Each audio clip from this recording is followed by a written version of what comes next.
this Monday, the 16th of May. We will open this Port Authority meeting for business. There is approval of the minute meetings from April 18 and the agenda itself. Is there anything you want to add or delete from this agenda? The one thing I would yes, add. Yes. Right. You were going to say it anyway. Yep. The discussion. I would like to have some discussion on both the Nordic Property and County 116. Let's do that after Vector, Yep. but before the closed So session. before the closed session. Can you both speak up a little bit? It's really hard to hear. Okay. We can get closer to the mic too. Hi, Bridget. So there's two items we're going to add, or one item: discussion on land use and for the Northern Property and city county 116 land. So with that, I would be looking for a motion to approve the minutes and the agenda as read. And thank you, Caroline. And do we have a second for that? I'll make that. Thank you, Brent. So all those in favor say aye. Aye. All those against, same sign. Hearing none, the agenda and the minutes are approved. The next item on the agenda is a dairy update, and I will call upon the Dairy Queen. Hello, it's me, your It's Dairy getting to Queen. that. It's getting to that time of year. Yeah, Dairyland is open. If anyone is interested in going there, but so we don't have a ton of updates on the dairy property currently. We are still waiting on a draft of the appraisal. I believe Andrew was going to check in and just see where they were with it. We thought last week maybe they would have something to us by so hopefully early this week. So my fingers are crossed that we get that. And then we are moving ahead with the rezoning, which will be at the Planning Commission on the 23rd, so next Monday. And we had talked at the last Port Authority meeting about that rezoning application and rezoning it based on the usage that we see moving forward, which would mean that we would keep the river buffer parcel as RA zoning. When the appraiser was here last week, we talked about what that would look like from his perspective for the appraisal process. He actually suggested that we don't do the zoning separately, and we just do the whole thing R4. So that's what we're going to go ahead and do on Monday is suggest to the Planning Commission that they just rezone the entire thing R4, and then later on down the road, if we do want to do some rezoning differently, we can do it at that point. But this just makes the appraiser's process a little bit simpler, which is kind of my main goal right now. So if anybody has any questions or objections about that, we can discuss it, but otherwise that's how we'll move forward. I think maybe you just touch on the visit by the appraiser last week. It went really well. Yeah, Chris Strakota came up. He is the official appraiser in charge of the project. He got to do a site visit. He met with city staff members, talked to a couple other developers in town. So overall, I think it was a really good visit for him, and he got some good information, some context maybe he didn't have the first time around. He also was not the one who came and did the site visit last time, so it was good to have his boots on the ground, so to say, to actually see the site. So, yeah, it was good. Yep. Yeah. Have there been any responses or comments on the RFP? Okay. Nope. And we kept it open the amount of time that we said we would, and then we closed it once it was, because we had a set time limit that we were going to have it open. So it's technically not available on the website currently. So if somebody wanted to look for it, they'd have to reach out and ask us for some information. I don't think until these construction costs get underway, I mean, just like the Shopko property over there, I mean, their costs were a lot higher than what they predicted, and I don't think anybody, it might not be necessarily the site or the price, it's just they don't want to dive into anything right now until we start getting some control over these construction costs. It's entirely possible. It would be good to know though what is it, you know? Like we had talked Yeah. some about, is it the railroad? Is it What's that it's not what's the ready? negative? Is it construction costs? Like, you know, I don't know how you find that out, but you know, do you talk to some builders or contractors and Well, say, didn't you say at one point that you had a couple people who had reached out about the RFP? Do you still have that information? They didn't reach, we had just talked like in past, I mean, they didn't like submit like formal questions or anything, but it was just more related to like, if they had questions about the zoning, or they would question, there wasn't really a lot of direction for that, or design standards, those types of things. Okay. So they wouldn't be able to give us any further input? I mean, I can ask again, yeah. That'd be helpful. Might be Just helpful. anecdotal from. Yeah. yeah, Yeah. I think that'd be Yeah. helpful. And then we could just pace a little bit on the rail crossings. We did meet with Otter Tail Valley, and in terms of additional rail crossings and moving the one, and that's gone to their regional legal part, and so it's now in railroad land. so there's a request We put a from request the, in or from to the the city or railroads. from the Port Authority to the railroad to move the crossing to Broadway, and They seem receptive, right? and overall their response was positive, even at the regional corporate level, it was not a negative. So, and it's good for them because the crossing has to get done up anyway, and they so, yeah, and ultimately, Genesee, Wyoming aren't the worst. They're not like the BN.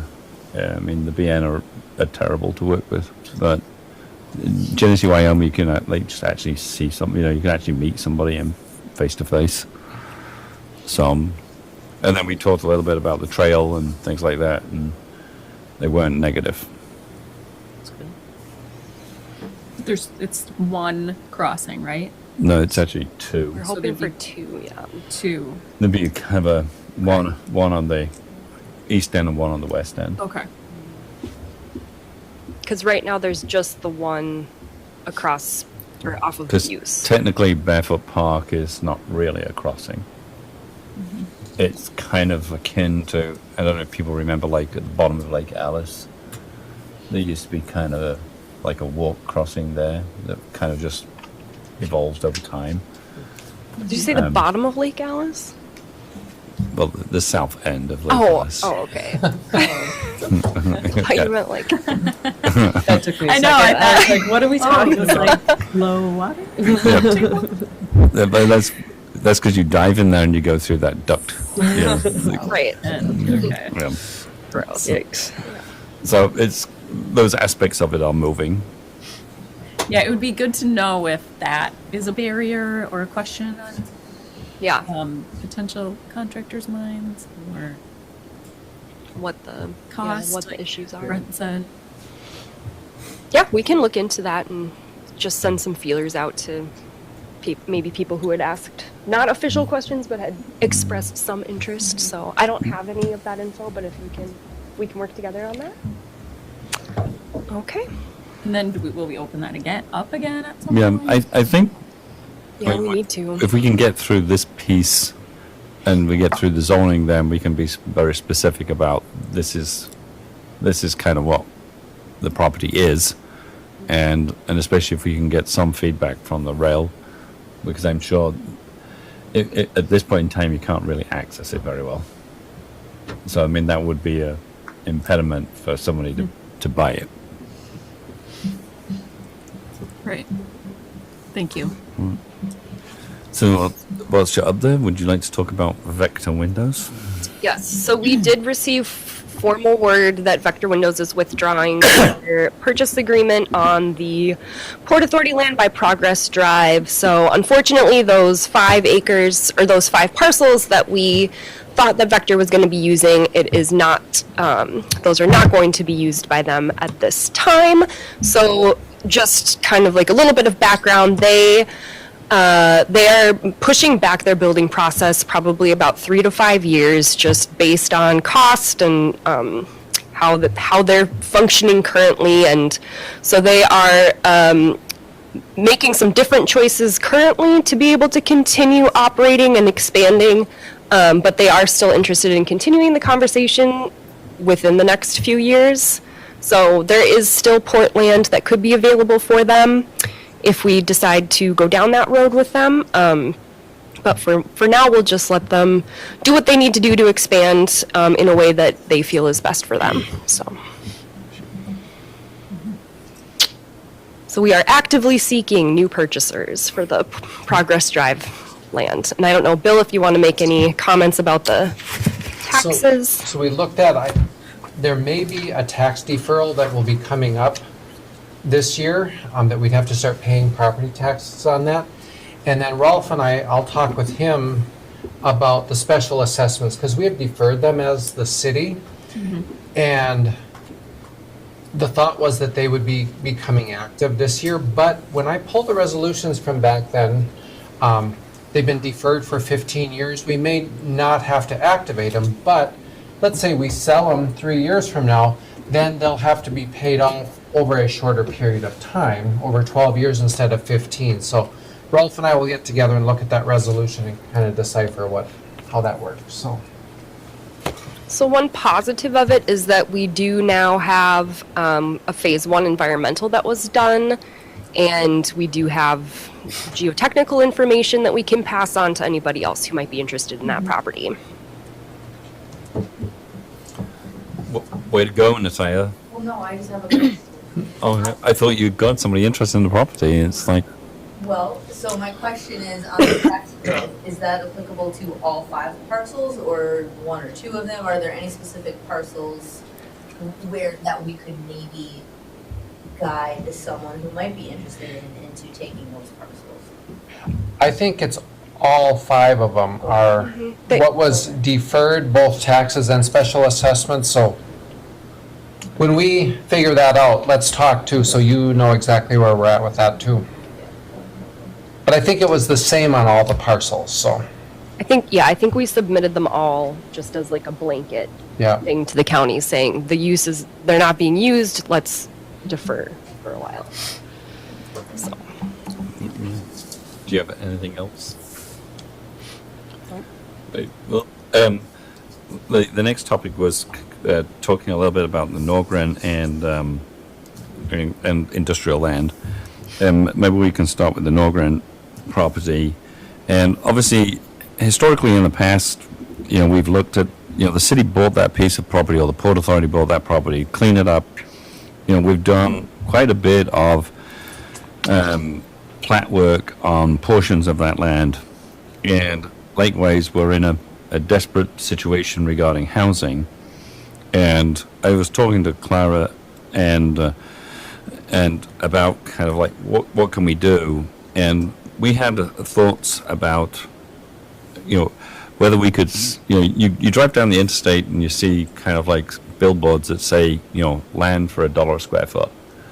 What would be wrong with us looking at trying to sell the first 10 of those lots to get something moving for kind of a nominal figure, like $1 a square foot or $10 a square foot, or something that we're never, in my opinion, we're never going to really truly get a return on our money in terms of value. If we've got $1 million in it, we're not going to get $1 million back.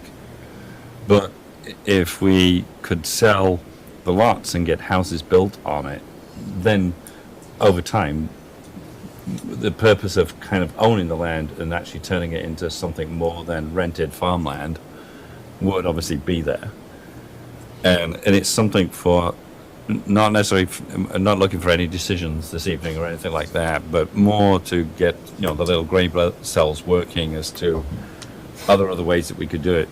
We sell the first 10 lots for $1. We sell the next 10 lots for, $5,000. We sell the next 10 lots for $10,000, so that, we can actually stimulate somebody to buy the property and start actually, some construction and development out there. Obviously, we'd have to look at, obviously, assessments in terms of roads and sewer and things like that. You started reading my mind, didn't you? But But there's a if you don't return have, on but investment. yeah, but if you don't, And obviously there could be some criteria that, we're not going to sell one person 10 lots for $10, There's got to be some qualification to buy it and build it. If you don't build it within a set period of time, you don't own it. Yeah. That's what I was worried about, just, I would sell them individually, just for the fear fact of somebody come in and sitting on them and then, Yeah, but they go nowhere. Yeah. yeah. That'd be the purpose of a development agreement. Yeah. Is you could sell one or more, and the development agreement would spell out the fact that development had to occur within this timeframe, or it reverts back. But it was basically something to, if other people got ideas, I think we need to explore them, and we need to try to get something to happen out there. Yeah, I mean, how Something many moving. properties have we sold at a loss, but in the long run, when you figure the tax revenue coming in and everything else, we're gonna end up, Yeah. coming out ahead, because right now we're getting nothing. Yeah. And I think, if we go more down the road of individual lots as opposed to, apartment buildings, we don't, in my opinion, we don't need any more apartment buildings. Every apartment building you seem to drive by has kind of signs that say, lease is available or rent. My wife's, they got, as soon as they're open, they're rented. Yeah. There's a very low vacancy rate Yeah. from Amy's. It's like 2 point. Rebecca had a question for you. Well, just a comment. I think it's wonderful that we're forward thinking. I think we need to do something. Yeah. I think there's a need. But I think, working with finance and legal, need to figure out the best way Yeah. to move this forward. But if, And a first step maybe is, and Caroline and I had a brief conversation about this, but I did reach out to the engineering department just to see what it would look like to put together an infrastructure plan for that site. I haven't gotten any information back yet, but I am hoping to get that soon. I was hoping I could bring something forward tonight to say, hey, let's enter into a contract to get this put together, but we're not quite there yet. So but I think we can work on that, and in the meantime, people can kind of regurgitate it. And if there's, as you say, if there's pluses and kind of minuses on how we develop a contract that sells a house or sells a lot to somebody. Build a house. Yeah. The goal would be to build a house, and and if we obviously we can look at it, and if there are more desirable lots over other lots, then maybe we don't have to sell those for $1. But but on the flip side, the goal is to get development. How much of it is platted off currently? it's probably I don't know if I have a map available to pull up, but if you think about the property that's up there when you're coming off of 111 and going up toward the bike park, there's probably somewhere between I think it's probably around 15 acres that's platted currently, and then there are another 20 acres, 26 acres, and 17 acres, I think, above that are not platted currently. Do you remember? I would, go ahead. Do you remember about how many lots were platted? Like, are we talking? Lots. There's quite a few. Yeah. Yeah. Lots, quite a There's a few. lot of lots. Yep. Okay. There's a lot. A lot of lots. Lots and lots 20? of lots. Oh, more than 20. Not 100, but There's quite a More few. than 20, less than 100. Yeah. Okay. Say 50. Okay. Say 50. Okay. Okay. Just so. About 50. Yeah. If we- and there were a variety of I can That's maybe what- size. Okay. That's what I remembered, yeah. There was kind of like, for the quote townhome to the kind of the executive Yeah. home Yeah. that, Brent would be living in. So, There's a lot of advantages. Hey, if it ain't a to that site. repossession, I ain't living in it. All my houses have been foreclosures. so Yeah, so that was gonna be my next question, is to try to hit some, some different price levels, I but I mean, don't know. to my mind, if we could get sort of it to be something different than twin homes, and, Yeah. and not necessarily executive homes, but sort Yeah. of more affordable kind of housing. Yeah, I mean, I think that's kind of where I'm. Good, decent house. Building I mean, if we lots. could sort of aim for that almost $250,000 build as opposed to kind of the Well, underneath- 75. Underneath the current construction cost, you wouldn't get much for 250. But if they get the That's- I lot think for that's just a, the- But, I mean, housing in England are like, you know, people live in a lot smaller houses and a lot, you know, I mean, we Yeah. have the luxury of space here, you know, that, you know, 2 up, 2 down.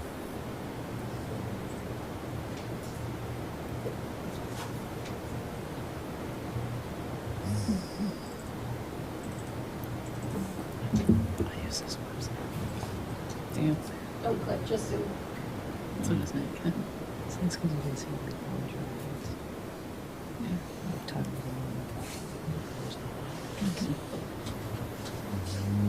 You can just search that.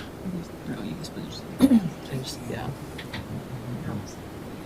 Yeah, I mean, I'd almost shoot single-family homes in that Yeah. area. I would agree. Yeah. Yeah, because that's what's out there. Well, there's some twin homes right by that cemetery, but But I mean, if they could go through there and pick out the ones that are maybe less desirable and then start with those on the, you know, pretty much buy it for $1 and.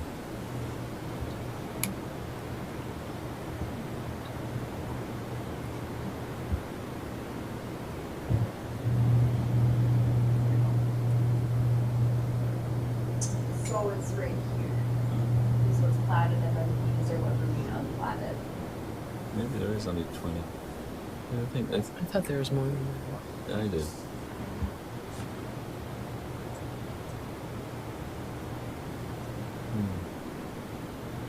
You'll have to. Yeah, but if you could get all them sold off and then once the developers see that, then the rest of it becomes a little bit more appealing. it's a nice part of town. Yeah, I mean, because the price we got offered for it for actual land, I mean, we're still losing money on it. So could we put together some kind of a work group to work on this in the next couple of months? I mean, what makes Yeah. sense timeline-wise? Because I know that I hear this all the time. You know, there's a housing shortage, and what are we doing about it?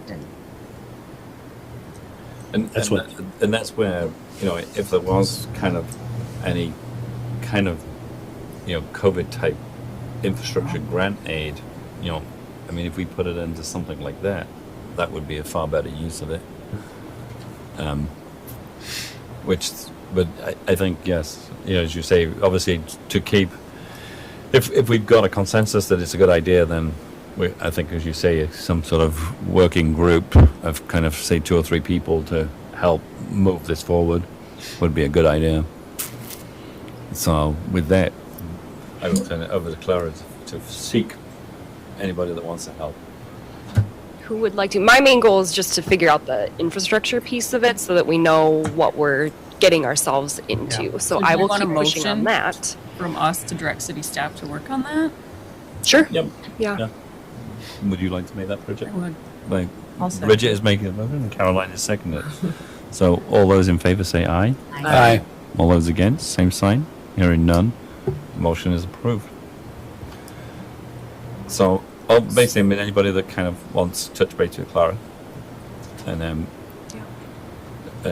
we can do that. Then, my next thought was, I do have a handout. He's got for maps. this. 1 + 2 3. This way. Oh, sorry. It's okay. One for Bill, and then I got 3 other ones. Oh, I need one, but sorry, Bill. I know what it is because I did it. Oh no, I can. The other piece that I was kind of interested in is that, you know, we keep bringing up and we talk about the land on the industrial estate, and you know, we talked about there's something like a $2 million construction cost to put a road in that would service one probably industrial lot. You know, and the golf club, the airport? Speedway is interested in a lot of that land, and most of that land is pretty useless from an industrial development point of view because it's got so many wetlands and sloughs in it. Well, there's, you know, from 116, obviously the ethanol plant sits on the top, there's basically three basic parcels of land on there.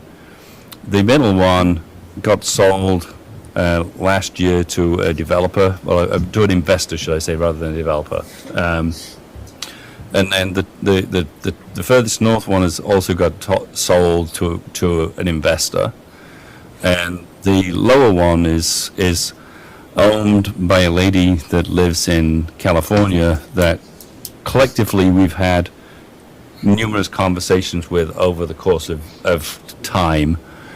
And at this point in time, she may or may not be in more of a reasonable position to sit and actually talk about selling the land. And the old EIC looked at that piece of land, and we did some preliminary drawings laying out some options on that. And from an industrial perspective, it makes more sense because the traffic doesn't have to go into town. So all the trucks are obviously on that side of the interstate. It's an easy on and off, subject to, of course, the road construction that's going to take place, to get to those industrial sites. For example, we have like 120 semis a day come into the plant, and that road was obviously built and constructed to carry that sort of traffic.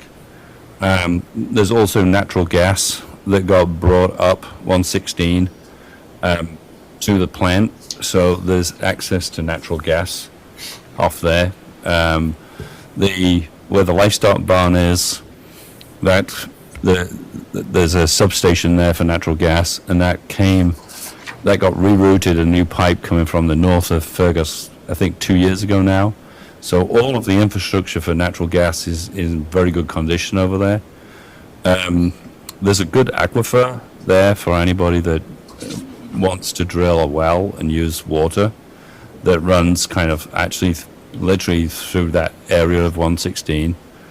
And from a utility perspective, there's also Lake Region has a substation, but there's a Great River Energy main line that you tap off that actually runs kind of more or less alongside the interstate.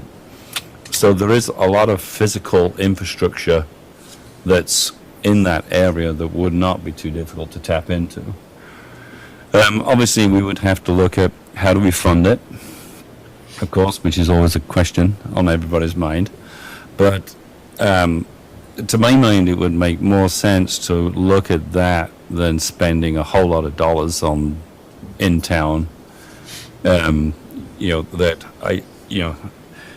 end up with another lot like we own, that Vector Windows was looking at, which was, taking 5 lots, trying to make it into something meaningful.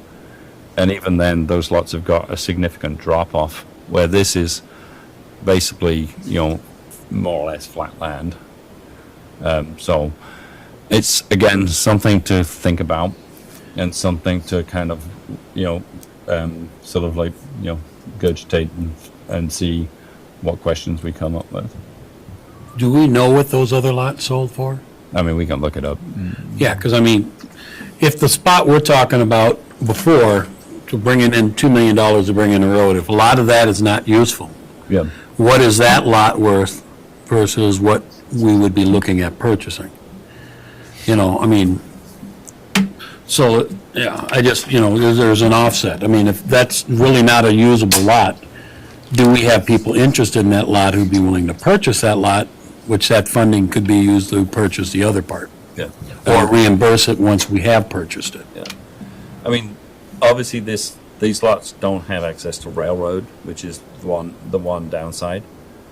Where obviously that little bit on the industrial park does have, but even then, it's a short spur, and like for somebody like us, it's not big enough. I mean, out of the 116 acres that we have, we use about 45 of them. So, once you start wanting to lay rail track down, you take up a lot of land. you know, especially, you know, close rail track's expensive. So that was another thing to think about. And we can look at, I mean, if people have kind of a stimulus about it, I'll do some more digging and find out what price the land sold for. The other one's only just sold, so I don't know whether it'll be listed on the, it'll be whether it's listed on the county website yet. Yeah, I mean, because this is all pretty much just flat, which means it's a lot more usable Yep. versus what we currently have. Yep. And that's where I see this is actually, and with what MnDOT are looking at in terms of the reconfiguration of the Interstate 210 junction, that actually will make it that much easier. I mean, we get advantageous truck rates.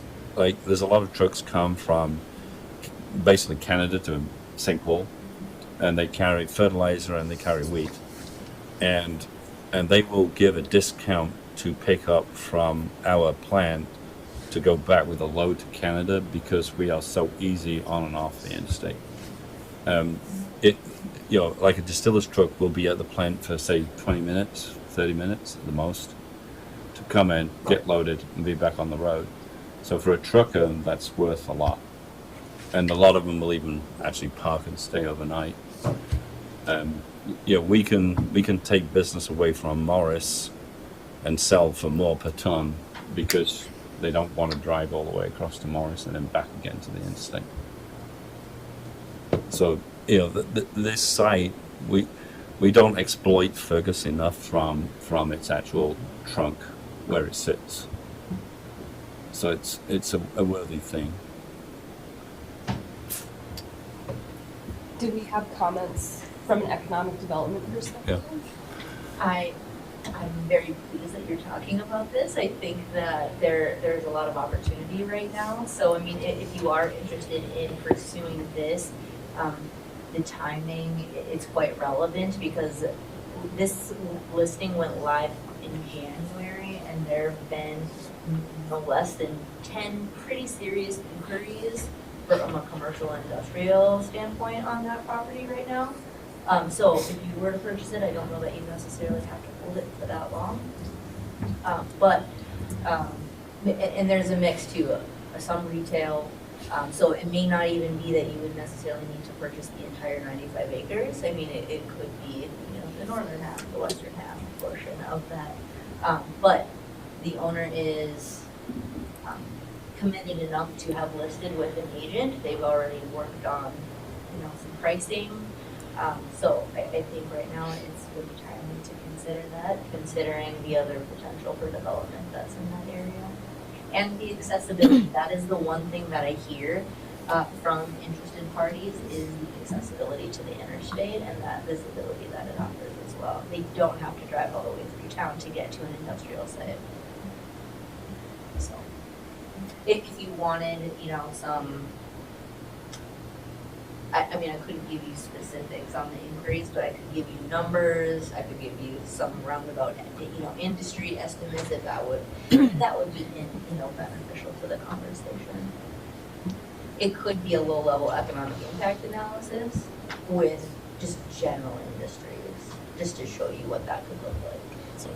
So maybe between now and the next Port Authority meeting, Natalia and I can get together and come up with something more to share. So I just want to summarize so I understand what our goal is. So is that property for sale? Yep. Yeah. So all three of these chunks? No, You're just talking about the south one? Yeah, just the south one. The two. The Walmart. The middle one is being sold to an investor group that then actually turned out to be a gentleman in Moorhead. Okay, so the south one is for sale. The south one is for sale. And the port would consider purchasing it for the purpose of selling for development. For industrial development. It's a parcel outline there, 96. It's 95. So the middle portion that's got buy more in it, that's already been sold. Yeah. So I guess thinking out loud, I mean, if if the private market is already showing a lot of interest, is there maybe another way that the port, I mean, rather Can than help. That's kind of my question. purchasing to then resell, like, is there some other way the port can be a partner in helping to move development along? Right, that's kind of the question, like what's the port's I don't know what that role would if look like. there are already wheels in motion of buying and selling and developing? It would be more maybe if somebody doesn't want it all, because I'm sure, that's, and maybe the port buys the piece that doesn't sell. Yeah, okay. If you know what I mean, if there's private developer that's interested in, say, a third of it. And that's kind of the sticking point, because 95 acres, that's quite a bit for many. Most people, commercial wise, they're looking at maybe 20, maybe 30 acres. So, again, you wouldn't necessarily have to look at all 95 acres, but parceling that out. And developing the infrastructure.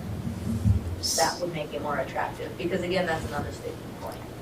Yes, they love the location, but currently, there is an infrastructure that supports it. So I'm not against any of this, but I have to ask the question.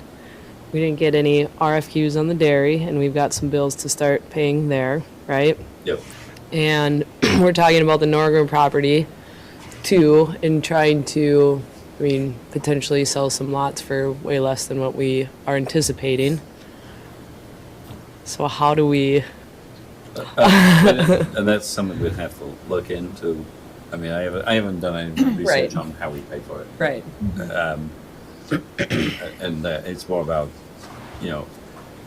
if there's a plan we can come up with, then, I'd like to try to move the conversation at least so that we know what would entail and what it would entail, and then whether or not we can get it done. Rebecca?